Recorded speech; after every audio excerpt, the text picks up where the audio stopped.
Жылы қара туфрак өлкәннәр әйтмешле ярмаланып тора, алдан бәрәңге утырту өчен җир эшкәртелә. Бер артлы ике чәчкеч агрегаты бәрәңгене туфракка күмдереп бара. Эш берәмлек техника исә орлыклык материал ташуга куелган. Рейс в 2-3. Ике эш рейс ясыйбыз, кайчагында күбрәк табигать шартларына да бәйле. Нинди һава торышы була бит. Погода еще зависит. Самара, Волгоград, Петербург, Мәскәү, Казан бу Сөләймановлар бәрәңгесен сатып алучылар географиясе.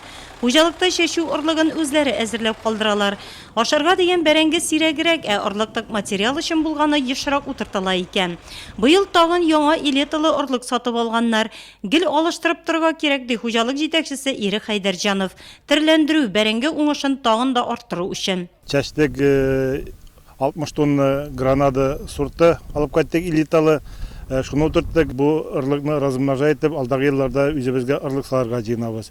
Шуның өчен гранада сортын яңа участокка чәчтек. Аннан соң чәчтек Редлиди сортын, бейингесе көндә соңгы гектарларда дип әйтергә була инде, соңгы участокларда эшне алып барабыз. Чәчәбез инде Гала сортын. Редлиди белән Гала туры беренче репродукциялы сортлар. Утырттың да үсеп китте түгел шул ул бәрәңге. Кыркыш бижәкләргә каршы көрәшәсе, су сиптереп үстерәсе бар. Кеременнән чыгымы бик күп кебек. Шуңа да башка хуҗалыклар бәрәңге утыртуга алынмый да. Әмма Сөләймановлар икенче икмәктән табыш ала белә.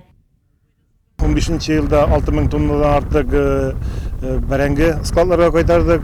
Аны кышыбый саттык та һәм үзебезгә ырлыкка да айырдык. 1 килограмм бәрәңгене саттык без 8 сум 50 тиеннән, үз кыйммәте чыкты где-то 4,5 сумнар тиясе. Бәрәңге бик файдалы, хуҗалыкка кышы буе гел трәк чакыртып бара. Зур тырышлык куеп эшләгәнгә бәрәңгедән мул уңыш алалар да биредә. Тиешле технологияләрне үтәп 1 гектардан 300-гә якын центнер бәрәңге алуга ирешү өчен ел әйләнәсендә эш алып барырга кирәк шул.